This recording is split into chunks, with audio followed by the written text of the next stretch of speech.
Assalamualaikum warahmatullahi taala wabarakatuh. Bertemu sekali lagi kita di dapur Cik Din.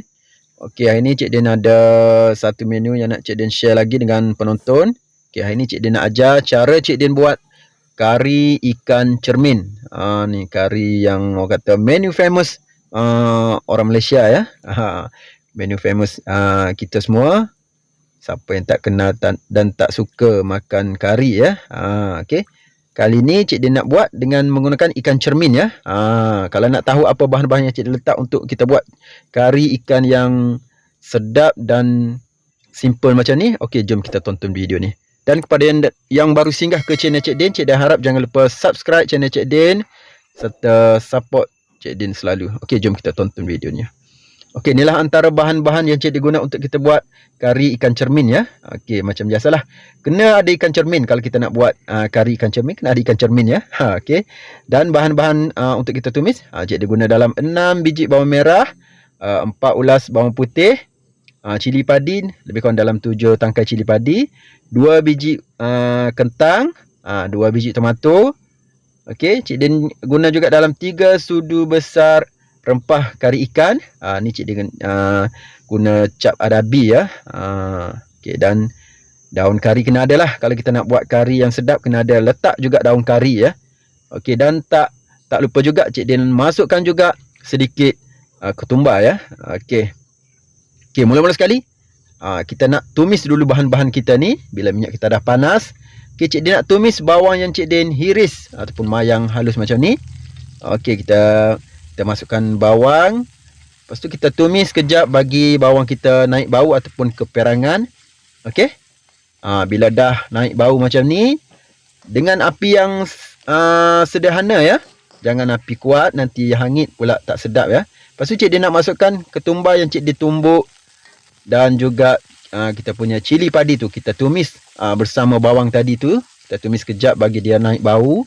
Memang kalau kita buat cara ni, kari kita akan bertambah sedap ya. Lepas tu bila dah naik bau, Cik Din nak masukkan kita punya rempah kari tadi. Kita masukkan rempah kari, kita kacau-kacau sekejap.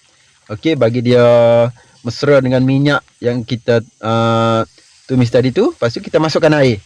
Okey, masukkan air untuk kita elakkan rempah kari kita tu cepat hangit ya, cepat hangus. Okey, lepas tu kita tumis sekali lagi. Dan kita masukkan sedikit serbuk kunyit ya. Cik Din kalau buat kari suka letak serbuk kunyit sikit bagi dia nampak dia punya warna tu, menyalahkan dia lagi dia punya warna tu. Okey, kita tumis sampai dia betul-betul pecah minyak ya, ataupun sampai dia berketul-ketul macam ni, dia tak melekat dekat kuali tu, tandanya rempah kari kita tu dah cukup-cukup orang kata masak lah. Cukup-cukup garing. Kalau tak garing nanti sakit perut pula kari kita nanti bila kita makan. Okey, sakit perut ya nanti. Okey, lepas tu Cik Din masukkan santan ya. Kali ni Cik Din guna santan ya. Cik Din dah bekukan dalam peti ais ya. Cik Din ni ada kalanya jarang juga keluar beli bahan dapur ni. Okey, lepas tu kita beli banyak-banyak, kita bekukan dalam peti ais. Nak guna kita keluarkan. Lepas tu masukkan ubi kentang dan juga daun kari ya. Masukkan awal-awal macam ni bagi dia, orang kata kita biarkan ubi kentang kita tu lembut.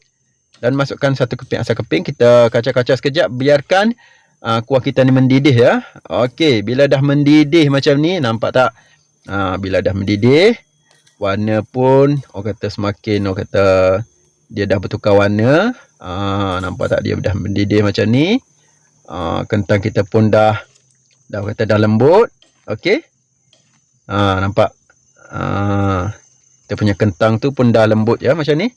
Okey, lepas tu kita perasakan siap-siap lah dengan sedikit garam dan letakkan juga sedikit gula ya. Cik Din kalau buat kari suka letak sedikit gula untuk kita rasa lemak manis dia tu. Ada masin sikit, ada manis sikit, barulah kita punya kari tu sedap.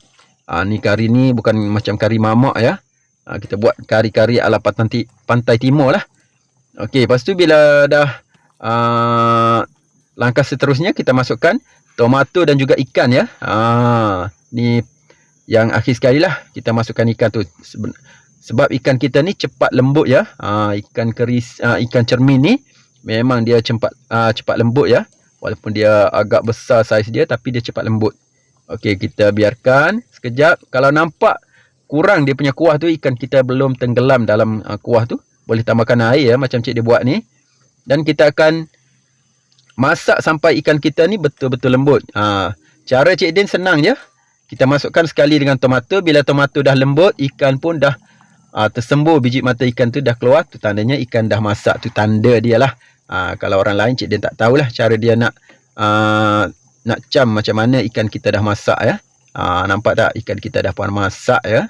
Dan kari kita dah pun siap. Cik Din matikan api dulu. Okey. Dan Cik Din nak hidangkan lah. Nampak. Memang terbaik. Walaupun simple cara kita buat. Okey, tak ada banyak rempah-rempah.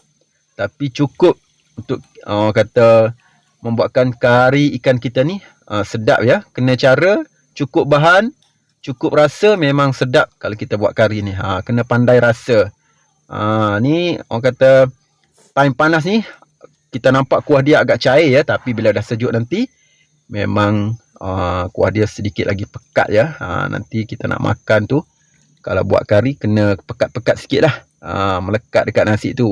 Memang wow, memang orang kata terbaik lah rasa dia. Bertambah-tambah kita makan nasi nanti. Nampak kita punya kari dah pun siap. Inilah hasil dia. Melekat dekat ikan tu. Tu tandanya kari kita tu memang cukup-cukup orang kata pekat lah kuah dia. Okeylah, kepada yang dah menonton, Cik Din harap jangan lupa cuba buat resepi kari ikan cermin cara Cik Din ni. Ikan boleh tukar je, ikan-ikan apa pun. Tapi kalau nak buat ni memang kalau Cik Din syorkan ikan cermin ya, ataupun bawal pun boleh juga. Okey. Apa-apa ikan yang isi lembut macam ni dan tak bersisik boleh je. Okey. Kepada yang dah menonton, Cik Din harap jangan lupa cuba buat dan jangan lupa subscribe channel Cik Din sehingga kita jumpa lagi di next video. Assalamualaikum. Jumpa lagi.